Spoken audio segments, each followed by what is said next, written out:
अस्सलाम वालेकुम नाजरीन।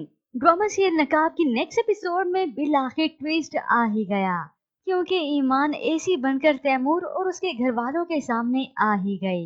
ईमान जिसे कुछ एक साथ के अंदर असिस्टेंट कमिश्नर बना दिया गया। चार्ज लेने से पहले वो डीसी से मिलने आई तो वो हैरान हो गई इस सीट पर बैठे हुए बिलाल को देखकर। खुश भी हुई, मगर बिलाल का रवैया काफी प्रोफेशनल था। और इधर आहत जिसकी शादी होने जा रही है, घर में सारी तैयारियां जोरों शोर पर हैं। ऐसे में इस लैला के अरमान फूट फूट कर बाहर निकलते हैं। उससे तो ये बर्दाश्त ही नहीं हो रहा कि आखिर क्या कमी है मुझ में। क्यों ताई अम्मी ने मुझे ठुकराकर उसे अपनी बहू बना लिया। लैला की हिस्से की जायदाद फिर उन्हें थोड़ी ना मिलती, क्योंकि ये ताई ताया तो पैसा पुजारी हैं। लेकिन बहुत जल्द तो अब ईमान और बिलाल मिलकर इनका अच्छे से दिमाग ठिकाने लगाने वाले हैं। बिलाल जो कि अपने अम्मा अब्बा का घर इस लैला को दे चुका था रेस्ट हाउस बनाने के लिए। लैला का ये रेस्ट हाउस चल भी पड़ा, लेकिन एक फहाशी का अड्डा बन जाता है। इतना तक कि जमाने भर में ये मशहूर हो गया। डीसी को नोटिस में लाते हुए वो नोटिस भी भेजता है। लैला परेशान भी होती है, मगर किसी को इसकी कोई परवाह नहीं होती। और तैमूर जिसे ये खुशफहमी है कि वो डीसी एसी सबको पैसा दे देगा तो इन सबके मुंह बंद हो जाएंगे। असल में मुंह बंद तो ये करने वाले हैं। ईमान जिसे इस मामले के बारे में इल्म हुआ तो डीसी को आकर रिपोर्ट करती हैं और अब की बार एक्शन लेने का भी कहती हैं। तो बिलाल यही मशवरा देता है, कानून को फॉलो करना अच्छी बात है, लेकिन अकल को पीछे नहीं छोड़ना चाहिए।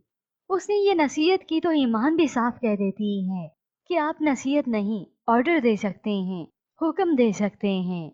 और फिर अब आता है एक्शन का वक्त, और ये सब ईमान ही लेती है। होप सो इस आहत की शादी और इसकी मेहंदी का फंक्शन इसी रेस्ट हाउस पर ही हो रहा है। लोगों का एक हजूम इकट्ठा है और उसी वक्त एंट्री होती है इस एसी की, यानी ईमान असिस्टेंट कमिश्नर की। फौरन से आकर इस इवेंट को रुकवा दिया गया कि एसी के कहने पर आप ये इवेंट यहाँ पर नहीं कर सकते, यहाँ पर गैर कानूनी धंधा हो रहा है। ये सुनकर तो सभी को गुस्सा आ जाता है। कौन है असिस्टेंट कमिश्नर और ये शादी क्यों रुकेगी। एन उसी वक्त ईमान की एंट्री हुई। यूं सभी के मुंह खुले के खुले रह जाते हैं कि हम तो सोचते थे हम ही कोई बड़ी शय हैं, मगर यूं तालीम, ओहदे और वक्त ने साबित कर दिया कि बड़ा है कौन। याद तो ये भी करवाया गया कि इन्हें एसी और डीसी के नोटिस भी मिलते रहे, मगर इन्होंने ये सब बंद ना किया। अब होप्स हो किसी को तो जेल जाना ही चाहिए, या आहत को या फिर लैला को। थप्पड़ तो पड़ ही चुका है लैला को। यूं इस तैमूर को शदीद गुस्सा आता है कि ऐसे तो मैं अमेरिका में ढूंढता फिर रहा था, इसी की वजह से मैंने अपना बिजनेस नया स्टार्ट किया, मगर ये यहाँ पर थी। इसने अपनी कब तालीम मुकम्मल कर ली और ओहदे पर भी फाइज हो गई। मगर कहीं ना कहीं व्यूवर्स इस तैमूर को खुशफहमी ही होती है कि ये एसी असिस्टेंट कमिश्नर क्या चीज है। ईमान को तो हम देख लेंगे, सिर्फ एक डीसी की मार है। डीसी को हम इतना पैसा खिला देंगे कि उसका मुंह खुद ही बंद हो जाएगा। मगर व्यूवर्स असल में मुंह खुलने का वक्त तो इनका है, क्योंकि ये ईमान तो शुरली थी, लेकिन बिलाल तो इन पर एटम बम बनकर गिरेगा।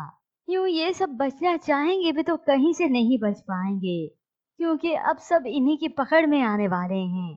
यूं आज ईमान को चैन की नींद आती है और वो सोचती है कि ये सब बिलाल की मदद से भी हुआ। अगर उस वक्त वो मुझे यूं गाइड ना करता, मेरे अम्मा अब्बा की मदद ना करता, तो शायद आज मैं यहाँ पर नहीं होती।